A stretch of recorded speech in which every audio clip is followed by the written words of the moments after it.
And with the beginning of the recording, I can now properly welcome and introduce today's presenter. So we're very pleased to be joined today by Dr. Janet Van Hel. She's joining us from State College, Pennsylvania, where she co-directs the Center for Language Science there and directs her bilingualism and language development lab at Penn State. Dr. Van Hel earned her PhD from the University of Amsterdam in 1998 with a dissertation on how multilinguals engage memory resources across and to manage their multiple languages. So since then, she has continued and continuously pushed forward the theories and methodology in the investigation of the representation, the processing, and the development of multilingual language capacities. One of many directions that I find very exciting and impactful of her research is a focus on variation in multilingualism.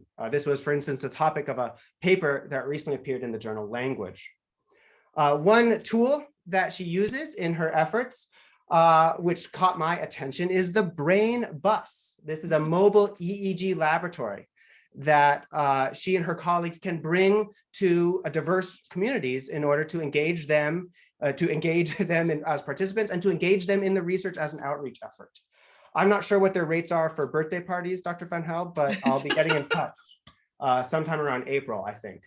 But the real breadth of her research is made clear by looking at the range of outlets that it has appeared in. This is the Journal of Bilingualism, Language Learning, Journal of Neurolinguistics, Quarterly Journal of Experimental Psychology, Cognition, and like many more. Okay, you get the idea. Her work has been awarded funding by the National Science Foundation and amongst others, for numerous projects, including just recently, if I read this correctly, a large-scale PIRE project at Penn State that funds efforts to combine laboratory and international fieldwork efforts. So that just looks really, really fascinating. So with that, I'm very much looking forward to hearing her presentation today, which is titled Understanding Accented Speech, the Role of Speaker Identity and Listener Experience. So I invite Dr. Van Hel to share her screen and to begin.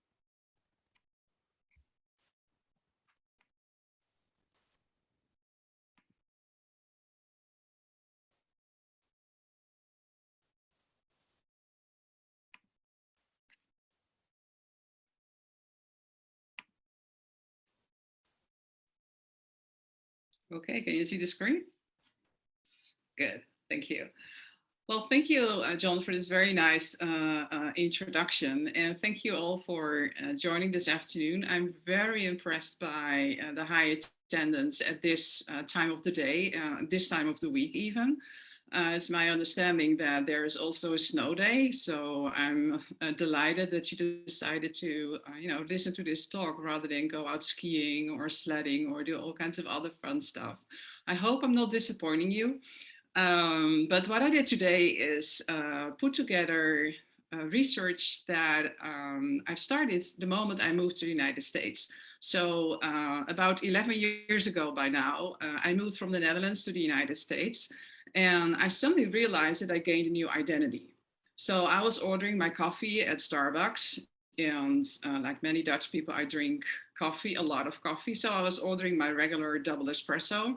And they were looking at me like, And I thought, how many things can you order in Starbucks?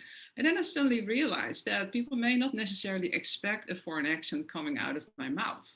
And I noticed that they were a little bit startled at first. I always get my cup back with Janice. So I'm sure I'm mispronouncing something as well. And that, that's still the case. So then I became interested in how do people understand foreign accented speech. So today I would like to share some of our research that we have conducted in this area. And I hope to convince you that EEG methodology is a valuable way of providing a little bit of a different insight into the comprehension or the processing of foreign accented speech. So by no way do I mean that the technology that I'm using in my lab is the only way to address this problem. I think we actually need lots of different methodologies in order to gain a better understanding of how people comprehend and process foreign accented speech. So let's listen to this sentence. Take the match and strike it against your shoe.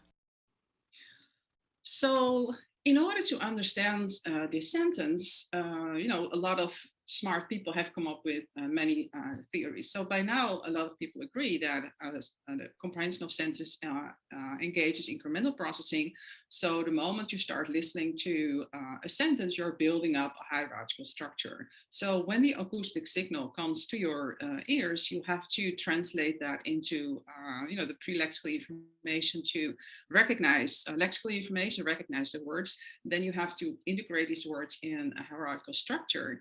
And you're doing that on the basis of semantic and syntactic information.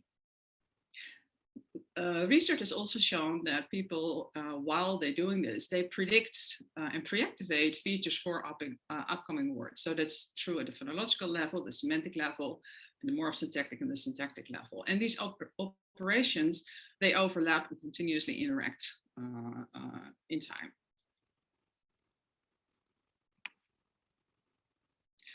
So quite a bit of studies have looked at the comprehension of sentences spoken by a native accent speaker, but a lot of sentences are actually not produced that way. Take the match and strike it against your shoe. Take the match and strike it against your shoe. This is another way how this sentence can be produced. And given the high number of people who don't speak English as their first language or any language as their first language, there's actually a lot of accented speech around us. But this is also something that you can hear. Megan cut her leg on the nail and put a television on it to stop the bleeding. Richard played the music loud since she had a hearing problem. Right, so a lot of foreign accented speakers are also learners of that particular language. And sometimes they make semantic errors, or sometimes they make grammatical errors, like in the latter case, a pronoun error. So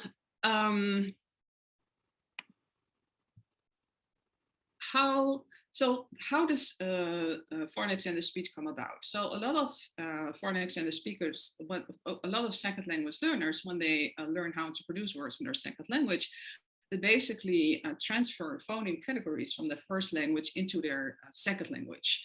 And they not always hit the target. So that creates a foreign accent or a non-native accent. So I'm using these two different terms interchangeably. I realized that they're not necessarily the same, but in a lot of our studies, we actually look more specifically at foreign accents. So if we look at how different phonemes may be produced by different speakers, then we can see that the phoneme category membership can have different distributional characteristics. So for example, here we have a Mandarin speaker and a native speaker of English. And what you can see is, what you can see is, in this particular case, it's vowel duration before final D or final T. And what you can see is that an English speaker clearly makes a distinction between the vowel length when it's preceding a D relative to a T. Mandarin speakers don't do this. And there's some other differences below here as well. But what it actually means is that when you're listening to a Mandarin speaker producing English, then initially your auditory system has to sort of adapt from the sort of canonical categories that you've learned over time and adapt it to the new categories that are coming in.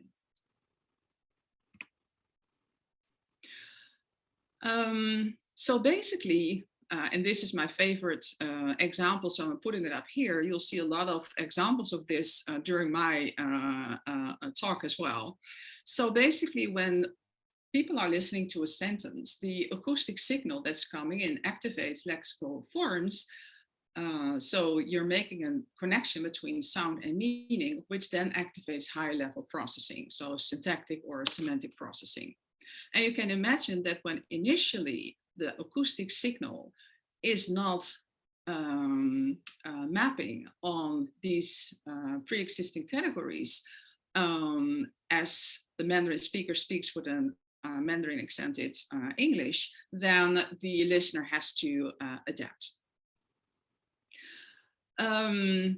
So it basically means that non-native accented speech at that particular time cannot be reconciled with these pre-existing categories. And there's a rich literature and rich theoretical models on how this exactly works, which I'm not going to focus on today, because what I would like to focus on today is to what extent the non-native sounds may be less successful in activating lexical forms, but to what extent does that then impair higher level semantic and syntactic processing? Are there any questions so far? So I'm happy to take any questions at any, or wait a minute, am I violating the colloquium rules now? Okay. So if you have any questions, let me know. If I'm going too fast, let me know. I guess if it's boring, then you sort of have to swallow that. So what has been shown is that foreign accented speech can increase listeners' processing times and can also decrease their comprehension accuracy, particularly when people are first exposed to foreign accented speech. But what research has also shown is that listeners can adapt to foreign accented speech. And some studies have found that this adaptation can actually be amazingly fast. So a classical study by Clark and Garrett actually found adaptation in under 1 minute in a cross-modal identification task. And then a follow-up study by Witteman, Weber, and McQueen, they basically found adaptation within 4 minutes in a similar cross-modal identification task. And they manipulated various factors. But the key issue here is that adaptation to foreign accented speech, so sort of adapting your auditory system to novel incoming information, can occur pretty rapidly. So here's an example of how the Clark and Garrett study worked. They used the cross-modal identification task. So basically, listeners were listening to a sentence, and immediately after that sentence, a word appeared on the screen. And they had to decide whether this word they saw on the screen is the same word as the sentence final word. And they had to press a button, yes, it's the same, or no, it's not the same, and then reaction times were measured. So for example, this listener heard the sentence, "Today is a beautiful day for many people." Then the word people was presented on the screen, and then it's the same word. So they probably responded yes, and then the reaction times were measured. And what this classical study found, that initially speakers were slower to respond to, in this particular case, Spanish accented speech, but it has been replicated with Chinese accented speech as well. But actually at the end of having listened to 16 sentences, you can see that the reaction time decreased and basically approached the no accent group. So this study has been taken as evidence that listeners can quickly adapt their auditory system to adapt to foreign accented speech. Now, if we look at the literature, then many behavioral studies have actually looked at the word level, and they studied sound perception. And many studies, including the one just presented, used offline measures. So the question I would like to focus on today is, how does foreign accented speech impact semantic and syntactic processing at the sentence level, when listeners are building up a sentence level representation in real time? And in order to address this question, we're using EEG methodology, because this methodology enables us to examine cognitive processes that are underlying semantic and syntactic processing while people are actually listening to speech. So when they're processing speech in real time. So just a quick background on EEG recordings.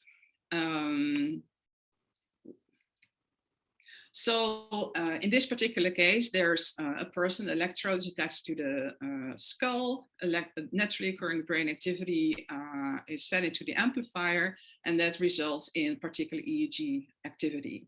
In this particular methodology, we're particularly interested in what happens in terms of brain activity when the brain activity is time locked to the onset of a particular stimulus. And after we've averaged the signal, we get this representative sinus wave. And each of these different waves tells us something about the underlying cognitive process that went on while this person was listening to speech. So one of the advantages of EEG methodology is that you can look at what's happening in real time. So if we take a behavioral response, then the stimulus is presented at this time. A lot of stuff is going on in the brain. And then we measure the behavioral response as an index of what has been going on before that. And most of our psycholinguistic models are saying something about this stage before the behavioral response was made. Moreover, very often a behavioral response requires, for example, pressing a button or articulating a particular response. And this response preparation is not necessarily of interest to psycholinguists. There's a whole different field where this is the key area of research, but for psycholinguists are typically more interested in what happens before the response. But you get this additional reaction time in response preparation for free. So, and that is potentially noisy. So what EEG enables you to do is to look more into the ongoing process as language comprehension or language processing unfolds in real time. So for the studies that I'll be talking about today, there are basically three main components, ERP components that are of interest. So we're going to look at the N400s, the P600, and the NREF. So the N400 is a negative going wave that occurs about 300 to 400 milliseconds after stimulus onset. It usually larges over the central and parietal sites, and it's taken to reflect lexical semantic access and activation. The P600 is a positive going wave, so positive is plotted downwards here.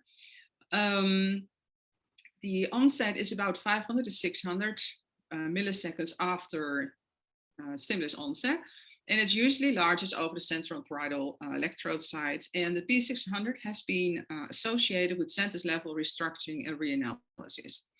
Now, this is sort of the classical way of looking at the N400 and the P600. I know that there's quite a bit of development going on in how to see these different components, and they may actually be more laid on a continuum. And part of my work has been focusing on the distinction between N400 and the P600, and the idea that there may be more of a continuum rather than two different categories. But for this kind of type of research, I'm going to assume that the N400 mainly reflects lexical semantic access, and the P600 mainly indexes sentence level restructuring and reanalysis.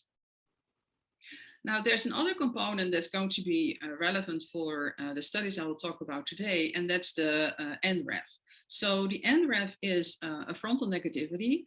It has a very variable onset. It can occur as early as 270 milliseconds after stimulus onset, all the way up to 1500 milliseconds after stimulus onset. And it has been found to reflect referential processing difficulty related to retrieving the proper antecedent of a pronoun. So in this particular case, Richard played the music loud since she had a hearing problem. The moment listeners come across she, they sort of have to, they may notice that there's a syntactic anomaly going on here. And it has been found that people sometimes present a P600 in these situations because they notice the syntactic anomaly and they have a hard time restructuring and reanalysis the sentence. but sometimes people show an NREF instead. And the NREF is basically indexing that people basically go back in the what they just heard and try to reconcile the pronoun with the subject of the sentence.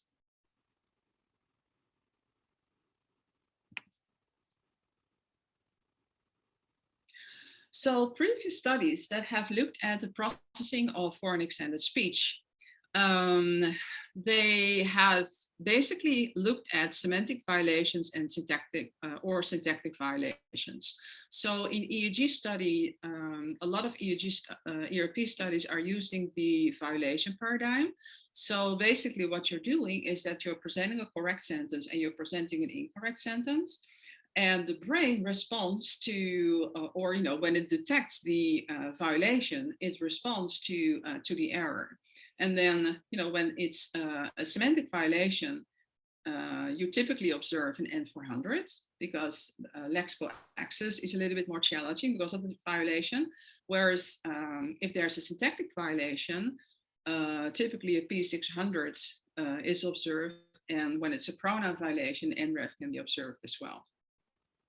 So prior research that has studied the comprehension of foreign extended speech and typically comparing that to a native extended speech has typically found an N400 when there's a semantic violation in the sentence. And then when the sentence was produced in a foreign accented way, then either an N400 was presented or it's sort of a slowed down N400. There's one earlier study that looked at syntactic violations, and they found that native accented sentences elicited as expected a P600, but they didn't observe any ERP modulations in the sentence that contained a syntactic violation, but was produced with a foreign accent.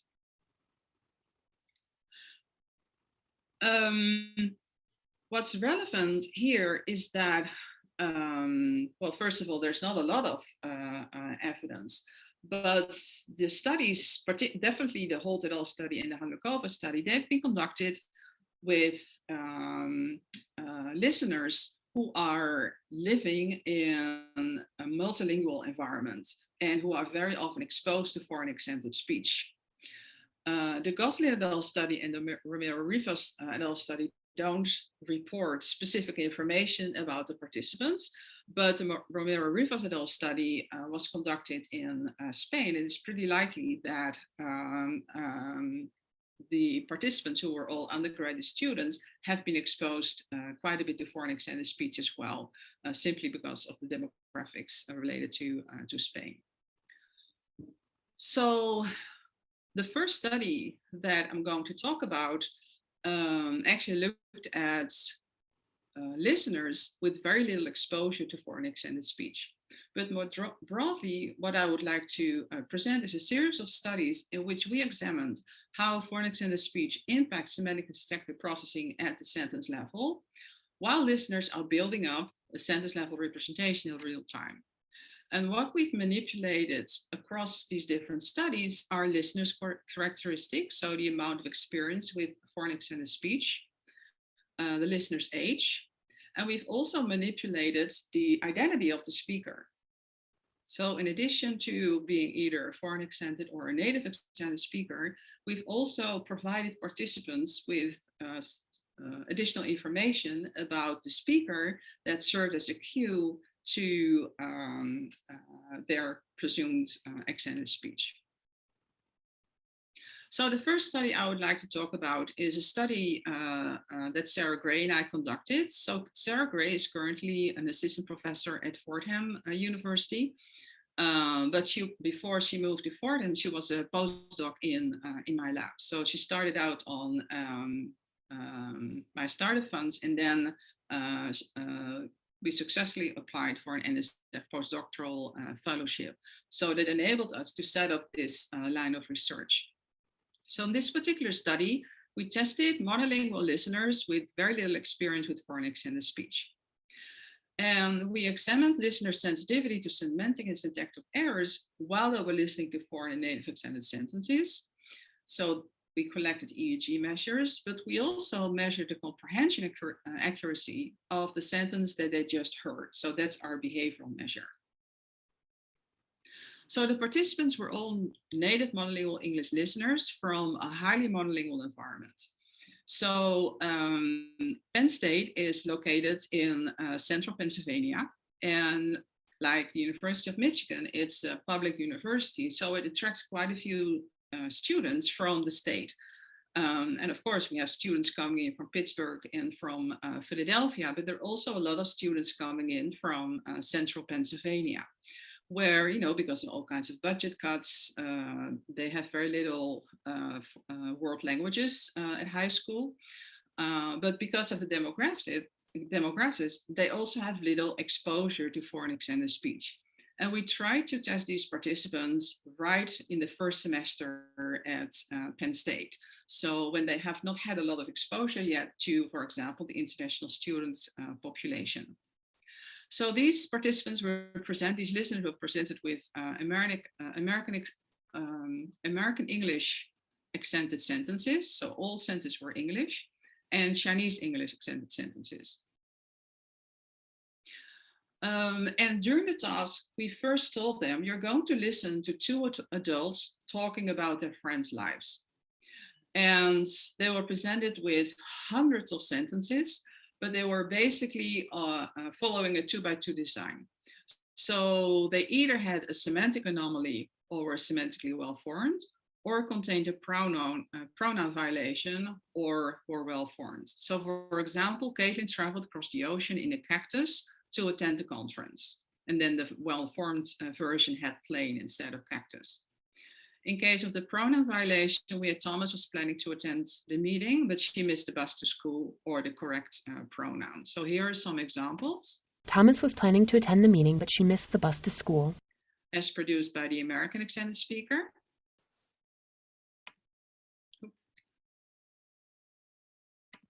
Kaylin traveled across the ocean in a cactus to attend the conference. And then after listeners listened to the sentence, they completed comprehension questions. So I'll first present the behavioral results of the comprehension question. So in green, we have the comprehension accuracy of the English speaker. In gray, we have the comprehension accuracy of the Chinese English extended speaker. And what you can see is that 100% is the maximum score. What you can see is that comprehension is very high, actually for both types of speakers. But you know, because we had so many participants and so many sentences, if you actually conduct statistical analysis, then you know, we did find a significant difference between the two. But in the sense that the comprehension accuracy was a little bit higher for the English or the American English extended speaker versus Chinese extended English speaker.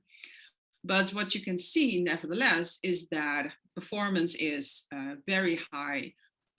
So comprehension accuracy is very high for both types of speakers.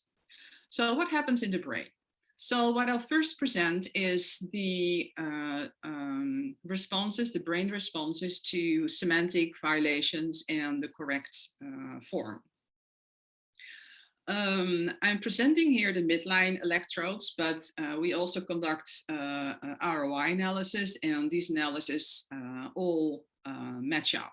So for, you know,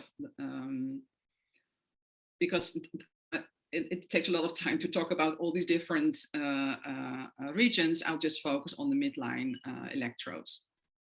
So these are the data of the responses of the listeners to the native extended speaker. These are the data of the waveforms of the listeners who listen to the foreign extended speaker. Red is the semantic anomaly, and then the black waveform is the correct equivalent, and the same is true for the foreign extended speaker. What you can see is that we find a typical N for 100 in response to semantic violations when the sentence is spoken with a native accent. When the sentence is produced with a foreign accent, we still see an N for 100, but it's a little bit later. So we call that a late negativity.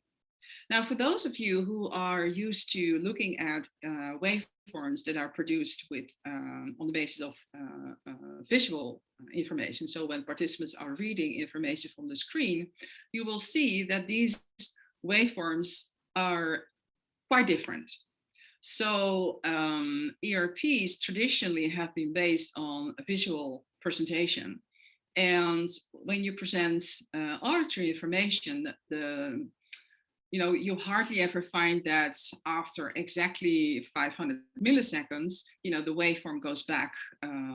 So you have a clear onset, but usually it goes on quite, it's sort of an extended negativity. And this is a very canonical pattern for auditory ERPs.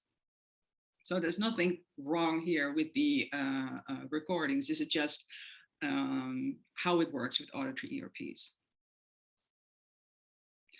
So basically, when there's a semantic violation in the sentence, native accented speech elicits an N for 100 in listeners, whereas foreign accented speech elicits a delayed N for 100. Now let's have a look at the pronoun violations. So, for example, Thomas was planning to attend a meeting, but she missed the bus to school. When this sentence is produced in a native accent, we observe a typical NREF.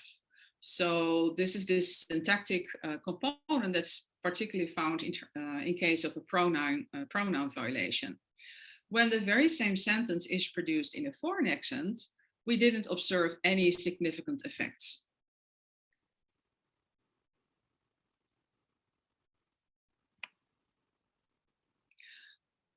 So at first sight, these findings indicate that the foreign accented, these monolingual listeners with little experience listening to foreign accented speech have sort of a hard time detecting the pronoun violation when the sentence is produced in a foreign accent.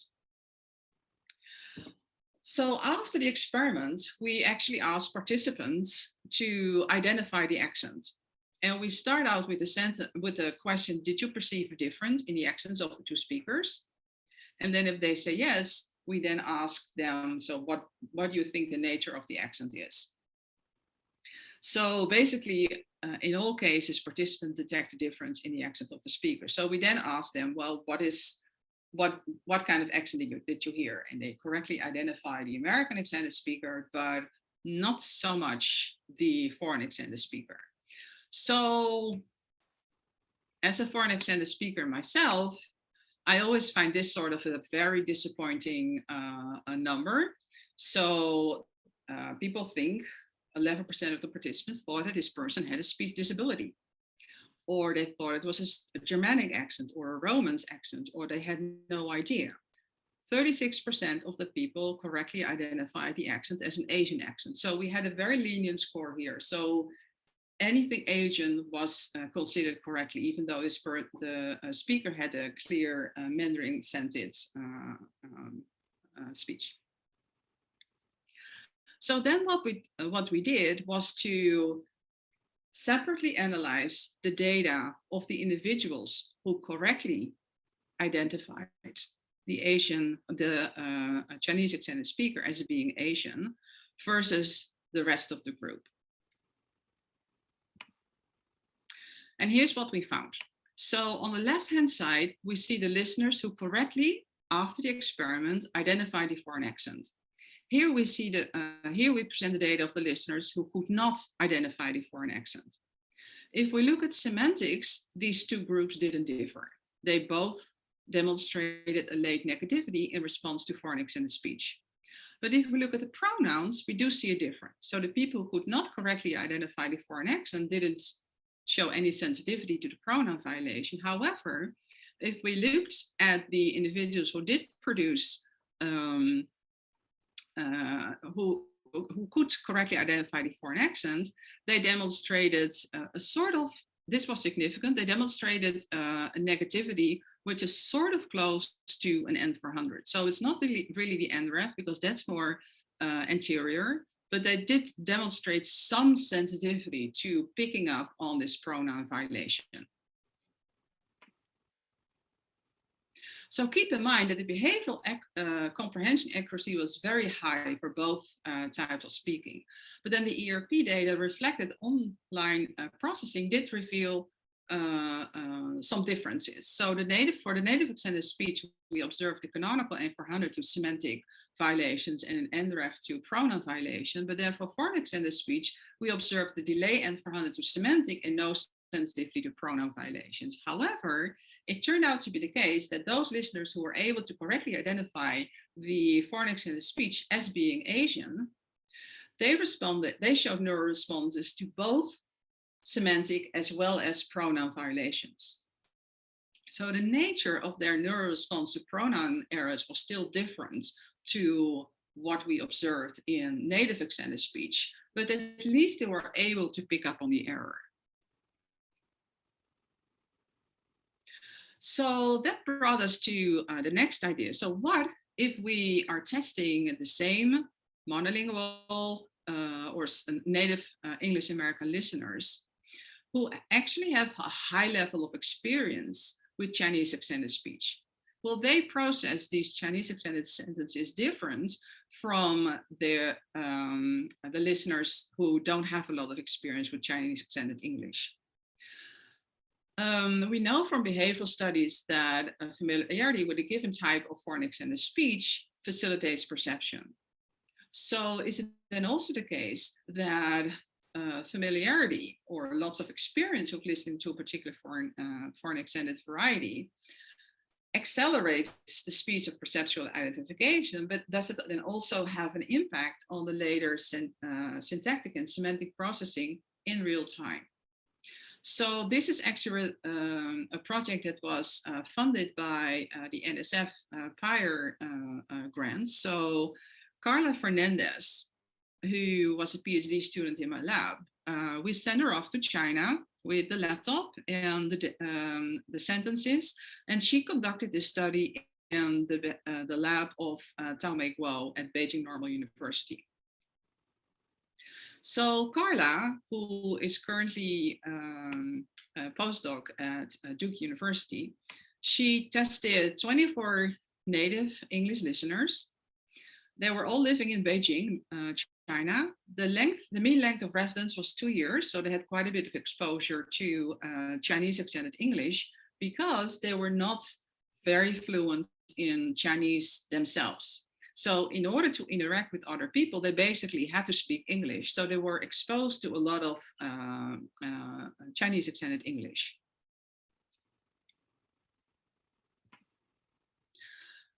So they basically formed this very same task as the participants we tested in central Pennsylvania.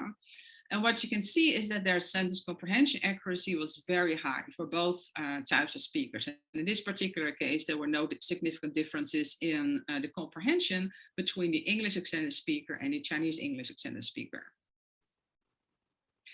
After the experiment, we again asked them to identify the accent, and this sort of converging evidence to indicate that experience with a particular accent does enable you to better identify the accent. So the large majority of the participants correctly identified the accent as Chinese extended speech. You know, there were still some people who thought the speaker had a speech disability, but the large majority of people correctly identified the speaker as being a Chinese extended speaker.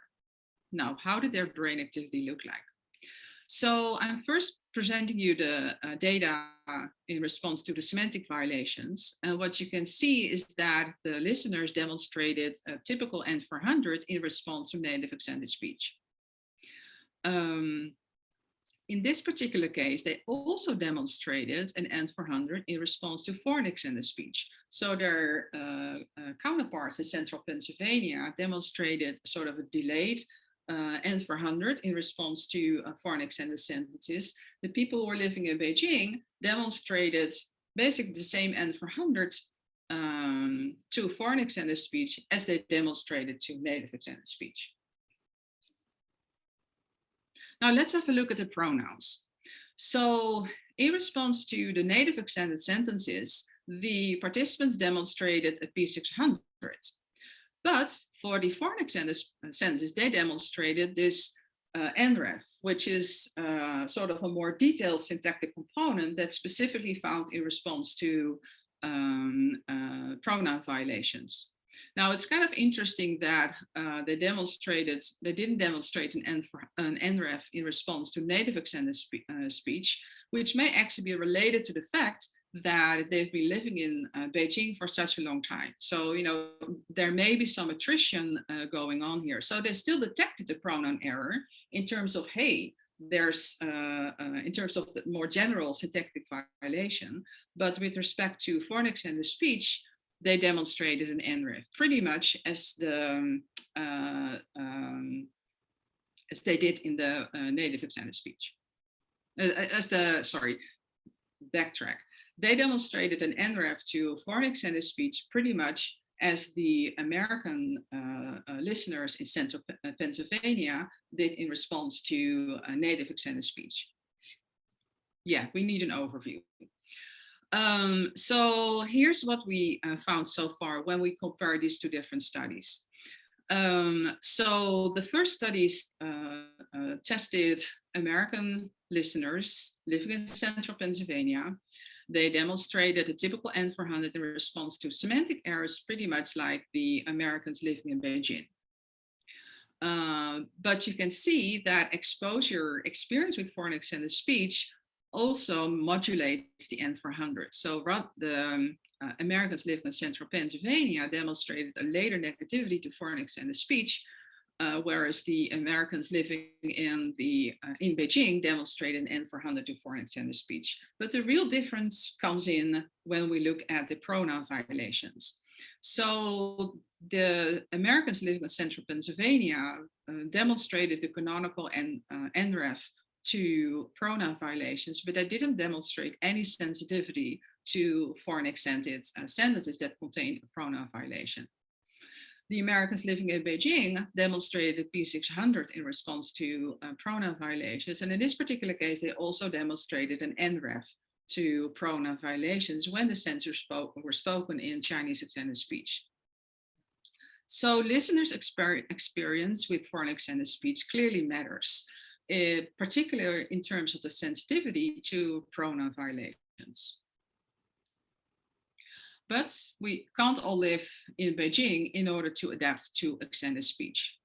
So in the next study, we thought, well, what if we provide structured exposure to monolingual listeners who don't have a lot of experience with foreign extended speech? So if we train them on Chinese extended speech, would that speed up their perceptual adaptation? And would it then impacts their semantic and syntactic processing of foreign extended sentences? So this is a study that Fatima Abdullahi conducted for her dissertation. So Fatima is currently a postdoc at Boston University. She tested 20 monolingual native English listeners, basically drawn from the very same, recruited from the same population as in central Pennsylvania. And they were all undergraduate students in the first year at university who had minimal experience with foreign extended speech. So the training materials consisted of sentences that contained specific phonetic features of Chinese extended speech.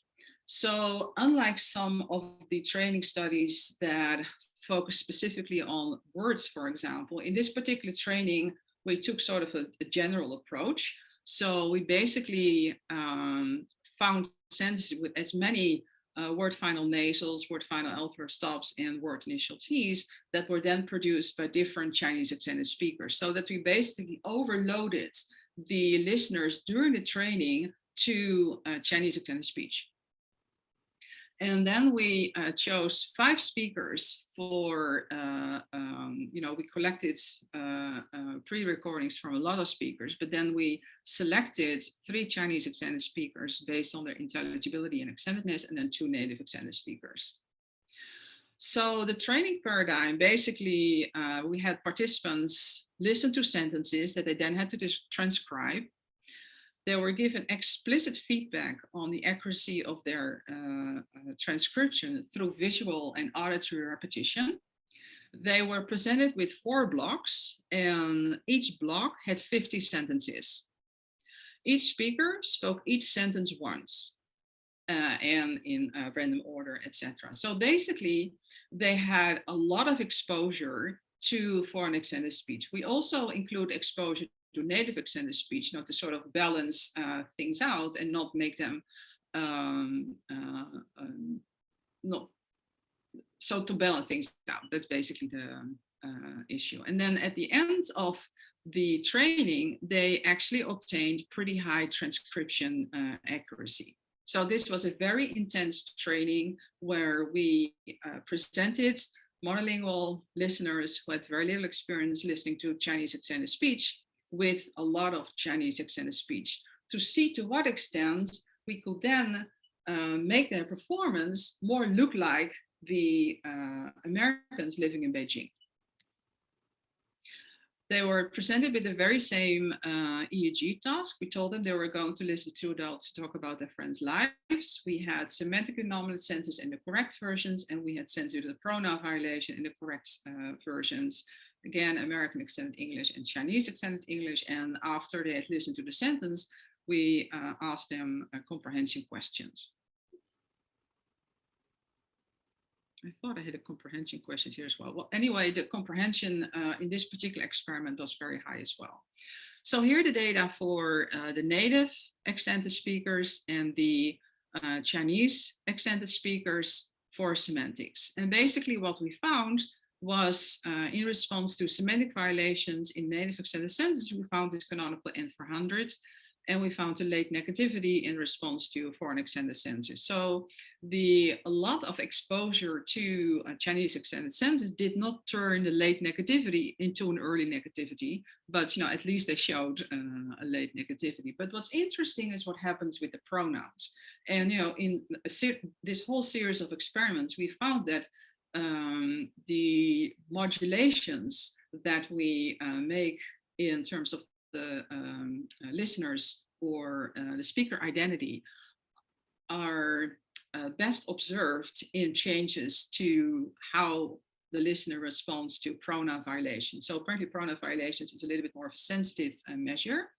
And we've come to use the semantic violation basically more like sort of a sanity check. So can people actually understand the sentence at all when it's produced by in a foreign accent? So here what we see in these monolingual American listeners from central Pennsylvania who have been exposed in a training to lots of Chinese accented sentences, they actually listen to the sentences in a foreign accent as if they were in a native accent. So in this particular case, we observed an NREF in response to native accented speech as well as in response to a foreign accented speech. Now I added the topo plots here to show that there's still a little bit of a difference in terms of these two NREFs. You can already see that on the basis of the amplitude difference between the violation and the correct sentence. So the effect is a little bit smaller in the non-native accented condition relative to the native accented condition, but keep in mind that, remember, the monolinguals who did not have any training, they did not show any sensitivity to pronoun violations in foreign accented speech, whereas after the training, these individuals, these listeners are picking up on the pronoun violations. So what we can conclude from this study is that training enhances sensitivity to pronoun violations in foreign accented speech. What you can see is that the listeners demonstrated the NREF ERP component in response to pronoun violations in syntactic, in foreign accented speech, pretty much as they did in native accented speech. Okay, one more. I actually have two more or three more presentations, but I can't I'm going to make a selection here in the interest of time, because I would like to also give you the opportunity to ask any questions. Does that make sense? Okay. So in this particular study, we addressed the question, to what extent can faces serve as an extra-linguistic cue to aid in foreign extended speech processing? So extra-linguistic cues, for example, face cues, can actually aid in the comprehension of foreign extended speech because they provide additional social information about the speaker. And it also enables us to test bottom-up versus top-down information resources that listeners may use in order to comprehend foreign extended speech. So there are different explanations as to why providing listeners with information about the speaker identity, for example, in the form of facial cues. So some people have argued that this will enable people to adjust their attentional resources, whereas other people have focused more on the bottom-up side of things. But the question that we're addressing in this particular study is, to what extent, when listeners have access to facial cues that help them to identify the speaker, to what extent does that help them to process the sentence at the syntactic and semantic level in real time?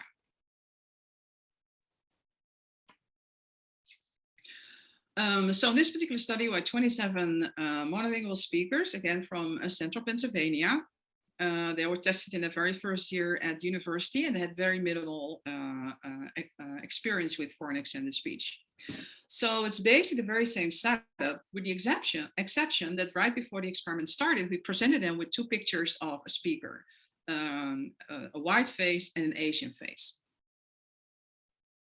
So the comprehension questions indicated that comprehension accuracy was really high for both types of speakers. But again, because we had so many sentences, so many participants, this difference was still significant. But as you can see, the accuracy to the foreign extended speaker was very high. Now, what happens in the brain? So in response, so I'm demonstrating the semantic effects first. In response to the native extended speaker, we observed an N400 effect. And then in case of the foreign extended speaker, we observed this delayed N400 effect, what we have seen in other studies as well.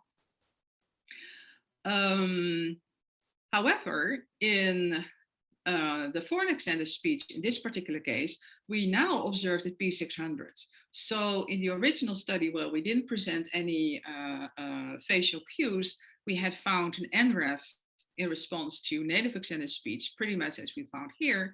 But as you may remember, the listeners didn't show any effect in response to foreign extended speech. In this particular case, presenting them with the picture first so that they knew that they were going to listen to an Asian extended speaker, elicited the P600. So that helped them to become more sensitive to violations in pronoun violations in foreign extended speech. So here you can see that listed. It's tempting, but I have two more studies that I would like to quickly present, if that's okay, John. If you can find a way to do it quickly, I think we would like to hear that, yeah. Okay. Okay. Real quick, I'm going to skip a lot of slides. Here. So we also tested in one particular study that just came out in a Journal of Neurolinguistics. We tested older adults. And we presented them with the very same sentences. So older adults have been shown in behavioral studies to be less well to adapt themselves to foreign extended speech. And we were interested to see to what extent that also impacts semantic and syntactic processing. And in this particular case, we actually found that even semantic processing, they were not sensitive to these semantic violations in foreign extended speech. They were also not sensitive to syntactic violations in foreign extended speech, but that's also what the younger adults had shown. In this particular case, we actually found that they were not their brains did not respond differently to sentences where Caitlin traveled in a cactus across the ocean as compared to an airplane. Now, if we look at the behavioral responses, they were totally fine. Their comprehension accuracy was really high.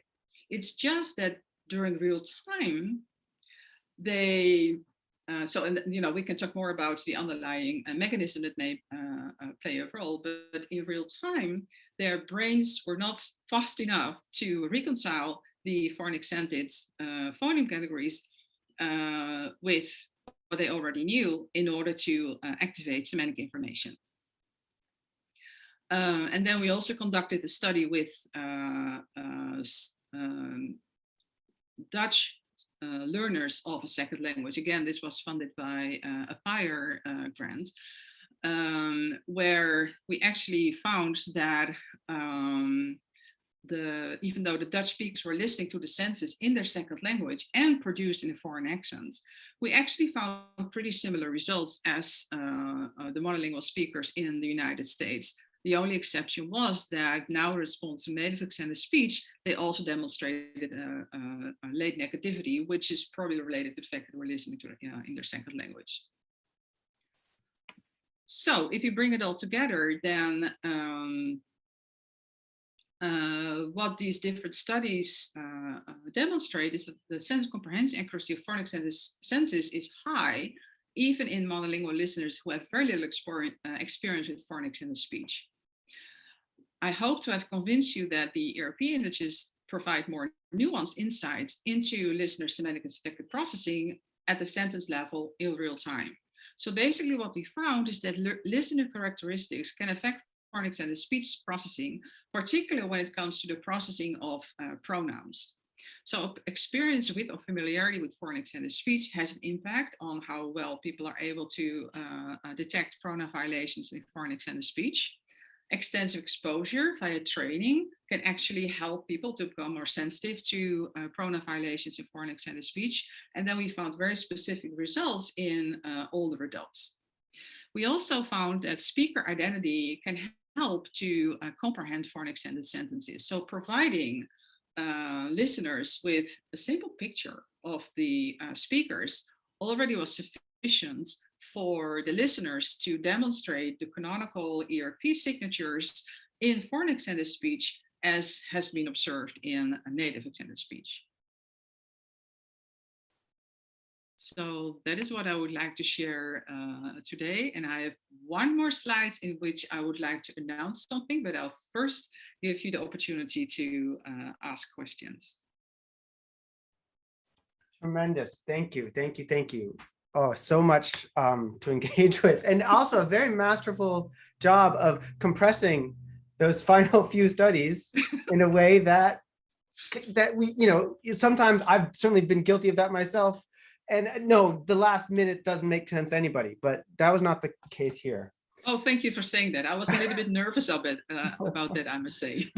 I want to give our audience a moment to gather their thoughts and remind them they can use the raise hand feature. And we can promote you to host to ask your question. You can also put your question into the Q&A, and I'll read it out. And before I call on, I do see some hands popping up already, not surprised by that. I want to remind everybody, or maybe I didn't say this before, so I'll say for the first time, that there will be a reception after the colloquium, a virtual reception with Dr. Van Hel. And I'm putting right now into the chat the Zoom information. There it is. For that reception. So I do want to have that, make sure you feel you are invited to that. Okay, and with that, if the hand I see first is Zhenghua, and do I promote? Maybe I promote, I don't know how to promote. Promote to panelists, I can promote. So I'm gonna do that now and invite Zhenghua to ask her question.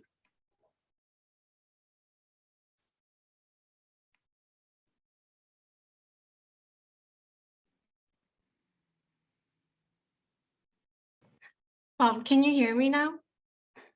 Yeah, now I can hear you. Okay. First, thank you so much for the wonderful talk. I really enjoyed it.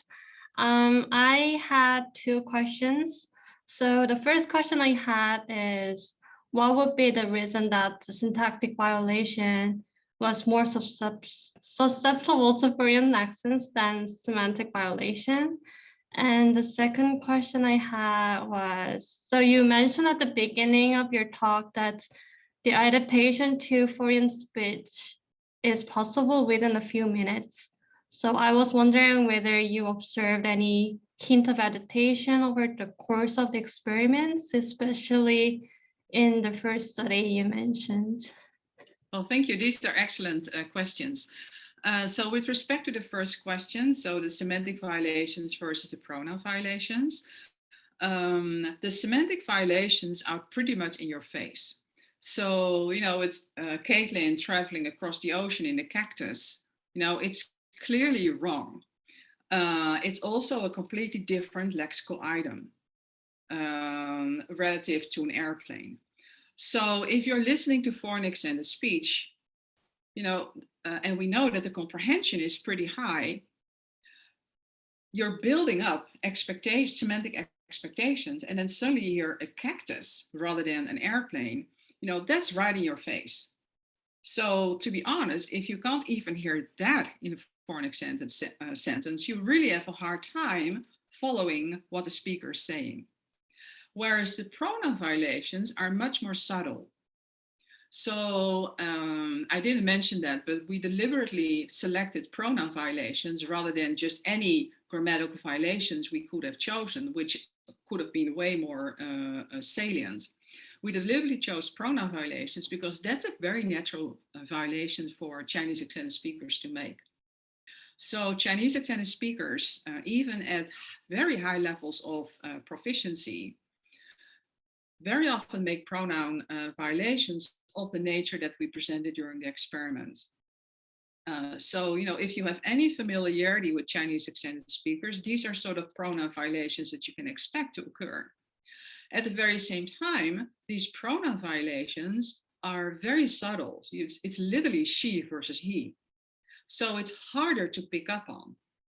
So in that respect, when we're really targeting, you know, subtle differences between comprehending foreign and native accented speech, the pronoun violation seems to be a more sensitive measure. Whereas, you know, comparing the cactus versus an airplane, you know, that's sort of like a gross measure, a more coarse measure to measure comparisons. And in a way, we're using that actually as a sanity check.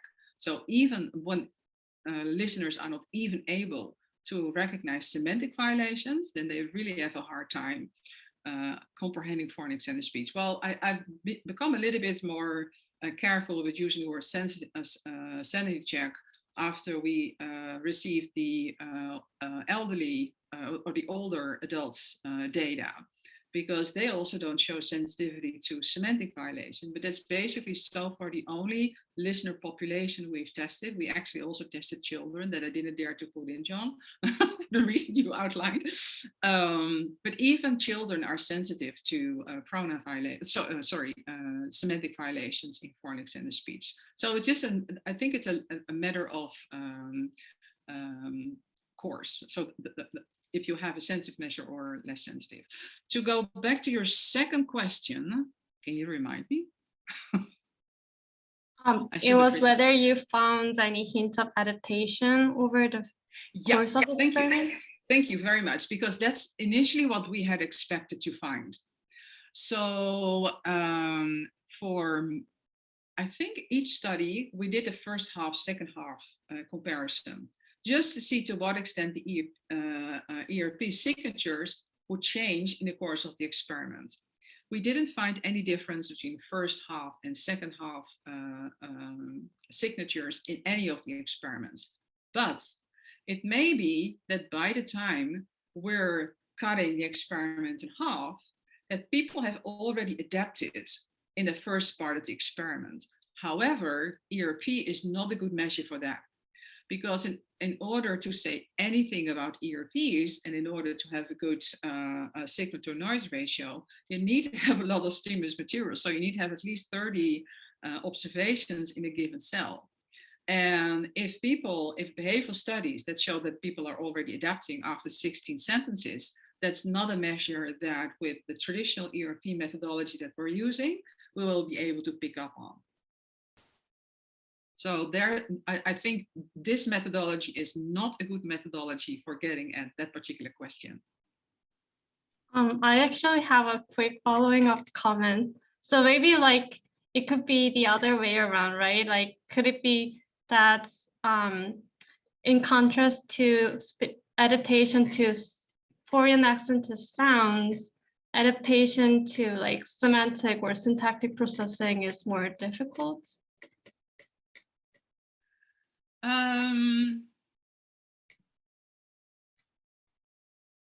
Well, they already have, they already demonstrate a high sensitivity to semantic violations, right? So they respond with a late negativity. Now, moving the late negativity a little bit more towards a canonical N400, that has shown to be, that's a difficult thing. But there's many factors that may affect the temporal onset of ERPs.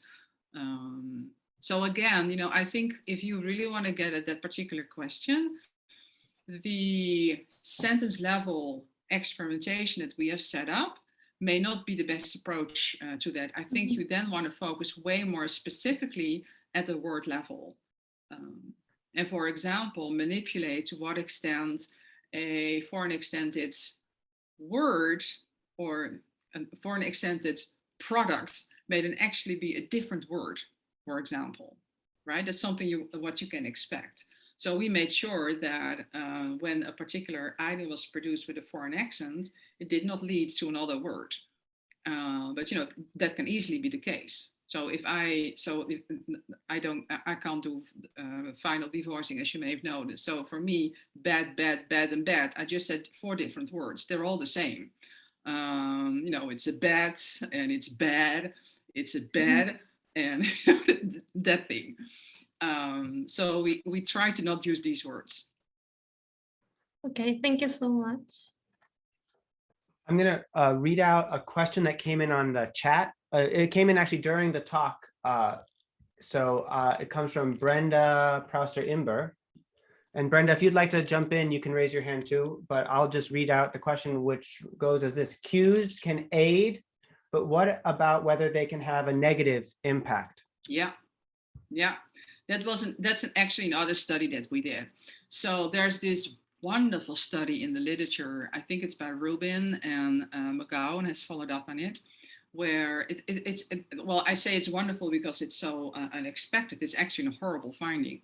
So they had American accented sentence preceded by an Asian face relative to a white face. And when this very same American accented sentence was preceded by an Asian face, listeners actually heard more of an accent than when it was preceded by an American face.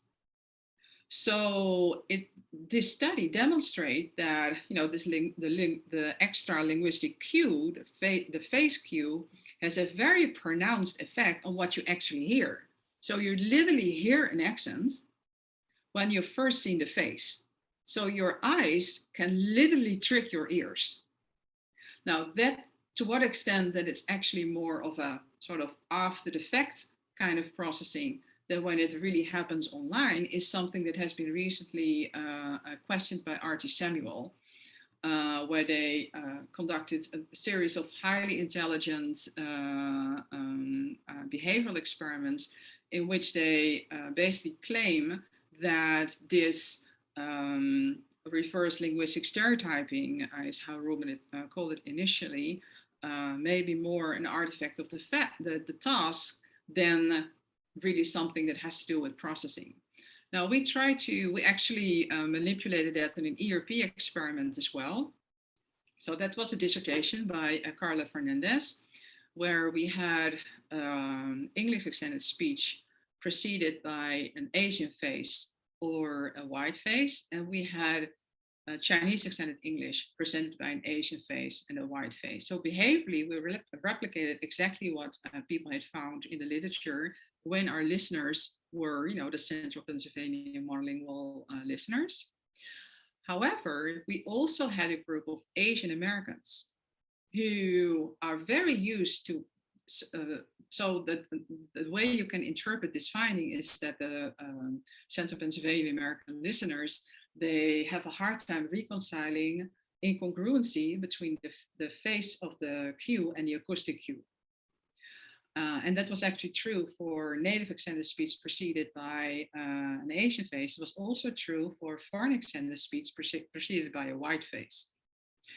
Now, there's a group of listeners, you can find groups of listeners who are very used to reconciling cues that for other people may be incongruent. So Asian Americans, for example, who grew up in the United States, who may not have a foreign accent or a Chinese accent themselves, they are used to their siblings, for example, having Asian faces without an accent. And we did not find this incongruency effect or, the reverse linguistic stereotyping effect when our listeners were Asian Americans. We then had a group of listeners who were international students.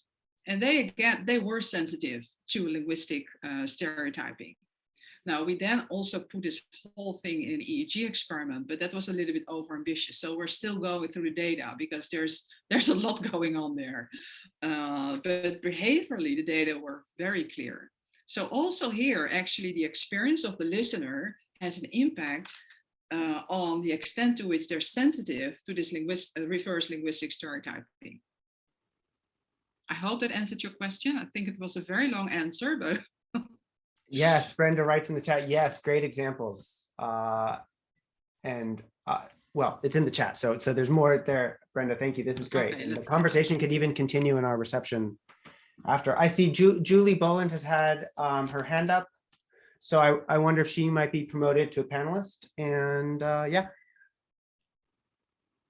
I don't think I can see the chat, I think. Hi, Janet. That was a great talk. And Thank you. It gave me lots to think about. And so I am, I don't know, I have like 3 questions at once, but my main question I think has to be. I need to write them down then. No, I just wonder if you have a clear idea of what's going on when people don't detect the error, at least it doesn't show up in the EEG. Because although I agree that pronouns are these, really high frequency function words where you might not see a big EEG signal, the semantic aspect of it where you're misgendering a person, I think is fairly salient. And so I'm wondering if you think that your participants weren't hearing the difference between he and she, or if, lexical access of the pronoun was taking longer, or what exactly you think is going on. Right. Did you ask them afterwards if they had noticed the wrong pronouns? Not the participants themselves, but we in the Gray van Hel 2017 paper, we do report the additional study in which we just presented the sentences and people had to press the button the moment they heard the violation.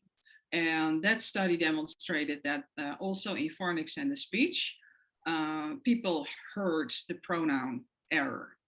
So they were able to pick up on it. So we have the high accuracy, comprehension accuracy, the behavioral measure for each participant that already demonstrates that people were very well able to comprehend foreign accented speech.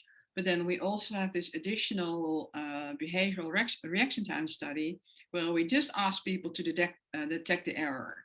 And they also demonstrate a very high accuracy on that. So I believe that shows that our sentences, that in principle, you can detect the pronoun violation in our sentences. They're not buried in the foreign accent, which,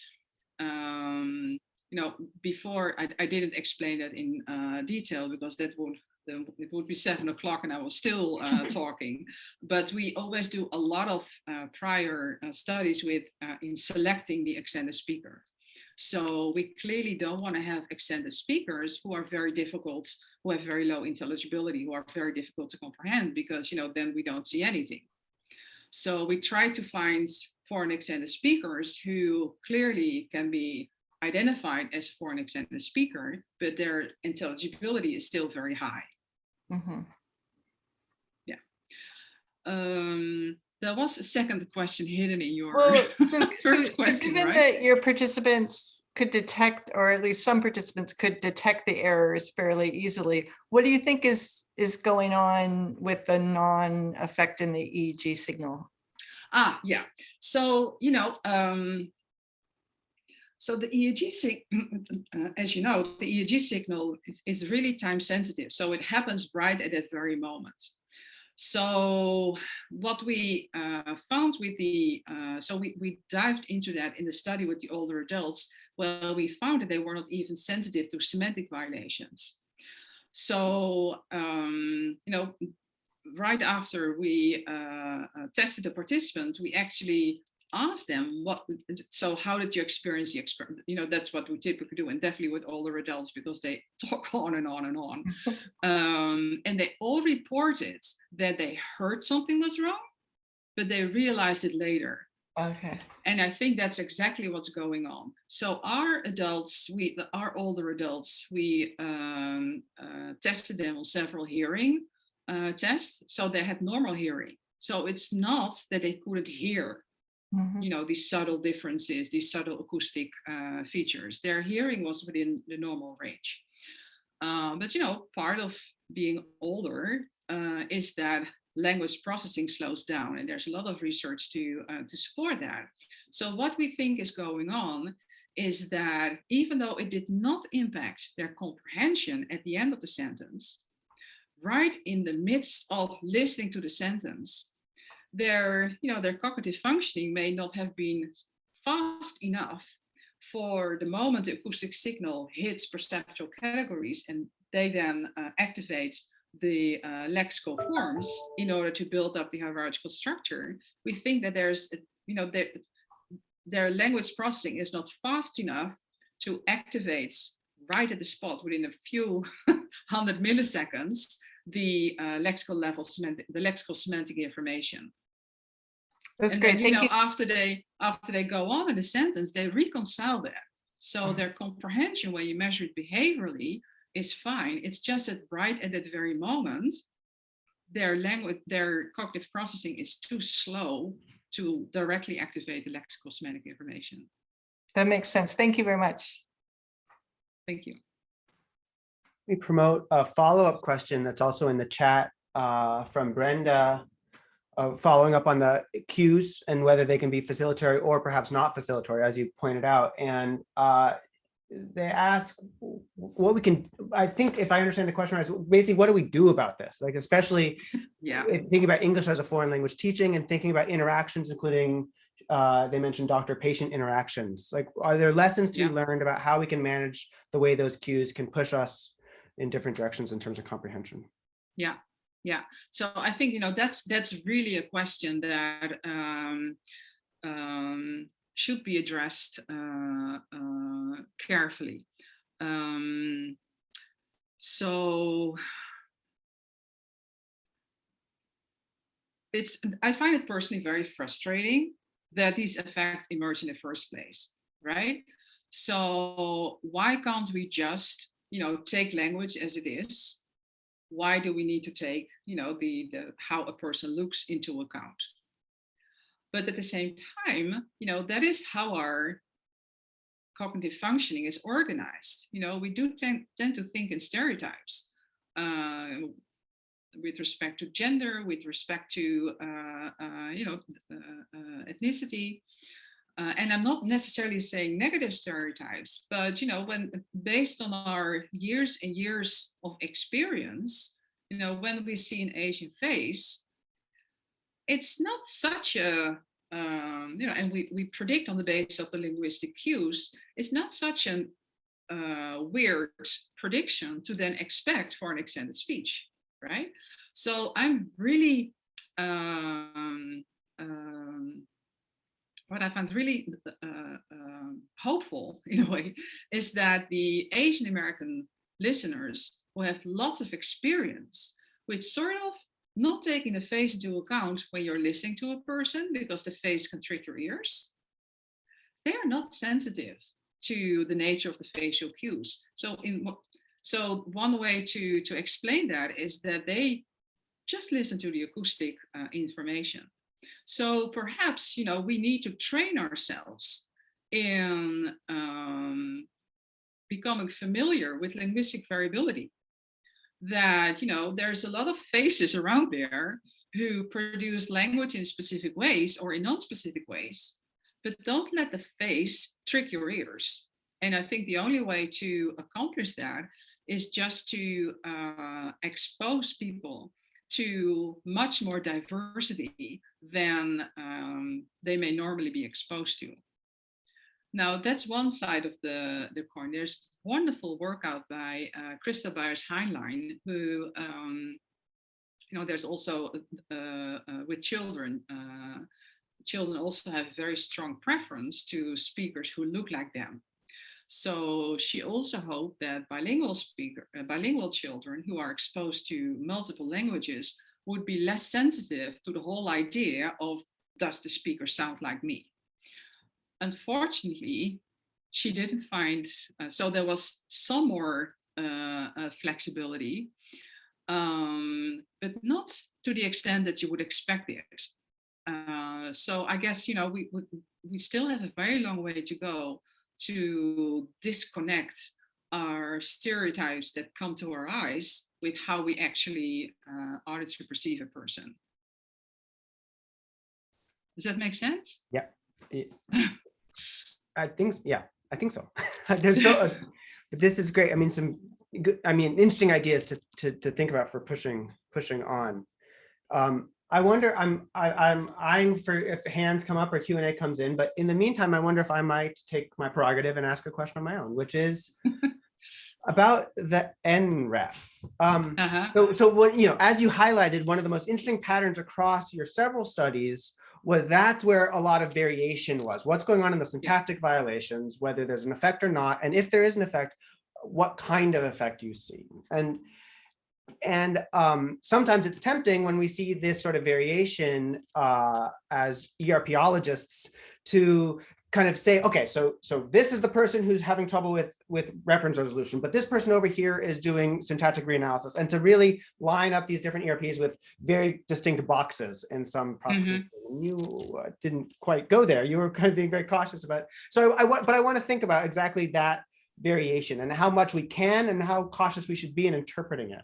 And I have a particular question about this, which connects to some of our own questions in our lab, which is like, if I were just to take 30 people and run a reference resolution study on them of the sort that you have, maybe even speakers of American English listening to American English accented, maybe standardized English accents, like how often would those speakers show me an NREF compared to, what's the variation I'd see in any one homogeneous population, and how's that compared to what you see across your different groups? Yeah, so in the literature, people have observed NREFs of P600 in response to pronoun violations or challenges in the pronoun resolution. So it's not to say that any pronoun resolution elicits an NREF. It can also elicit a P600. So that's one thing. And to be honest, I think we're definitely not there yet to really figure out how to tease these two apart. So Mont and Newland, for example, together with Jos van Berkel, have done a lot of work on trying to figure out under which conditions, when it comes to pronoun resolution, do you actually observe an NREF or not? But so far there are not a lot of people who have been diving into it, perhaps for very good reasons, I don't know. And I fully agree with you that you should be really careful, particularly when you have a cross group comparison in interpreting the absence or the presence of a particular response.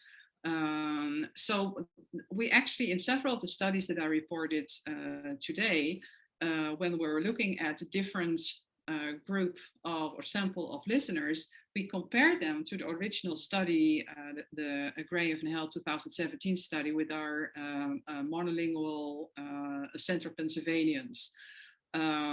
So we very often did a cross-experiment study to really see to what extent people whose neural responses look different from the original group, whether that's statistically confirmed. So we always had statistical confirmation of where we see differences are actually also statistically significant differences. So that's one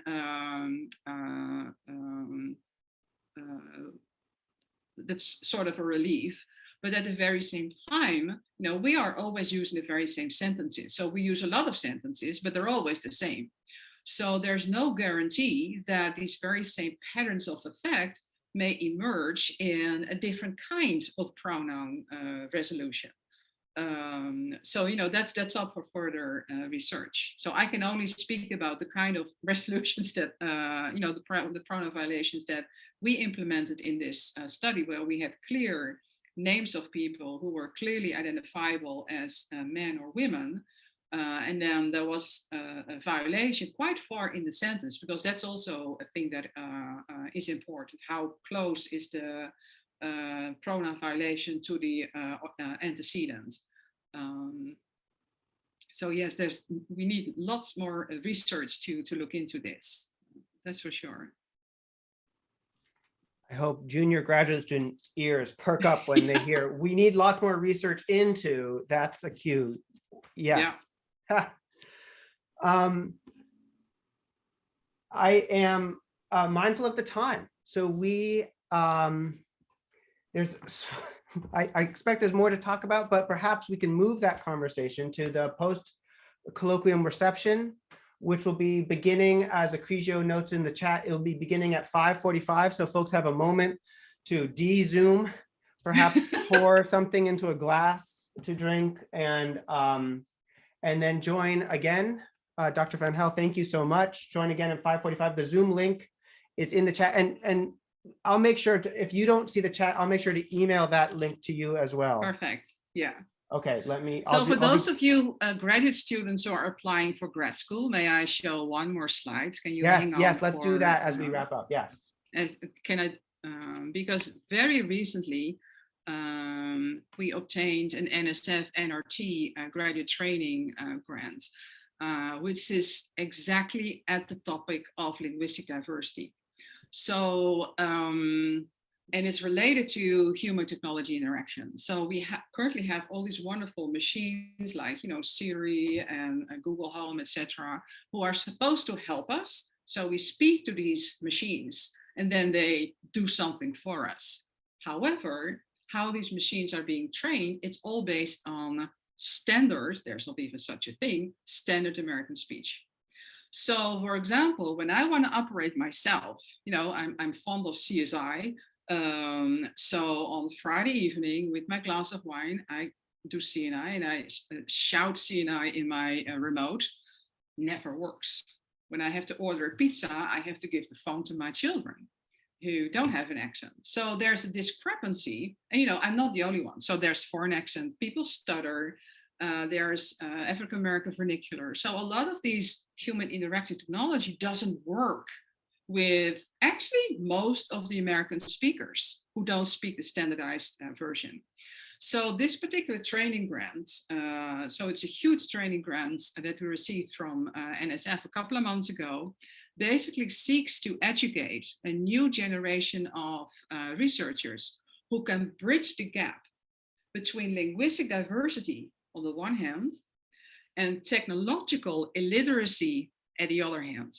So this program is open to students from 7 different programs at Penn State. So the idea is that you first are accepted into a program at Penn State, and then in your first year, you can apply for this 2-year training program where, the people coming in from linguistics or the social sciences They take some technology classes geared towards their knowledge level, but there's a lot of cross-disciplinary research going on that helps these students to solve the problem. How can we make technology more linguistically diverse? And the interesting thing is that people are trained to develop technology don't know about linguistic diversity and social linguistics and the whole theoretical aspect and the empirical aspect of it. Whereas a lot of linguists or psychology don't have the knowledge to implement technology. And it's not, the program does not train linguists to become IST persons. What the program trains you in is to be able to understand each other's language. And then in a cross-disciplinary situation, solve the problem for how can we make these machines that are supposed to help us more linguistically diverse. And more I'm happy to give you more information, just shoot me an email. Thank you. Please, actually do, if you could send this slide, I'd be really happy to share that with our community so they have that, or something that, like a flyer or something like that. Yeah, This I'll is do great. that. Thank you so much. So thank you. Let us take a couple minutes break, perhaps pour that glass of wine. And I hope to see you in a few moments. Thank you so much, Dr. Van Hel. Wonderful. Thank you.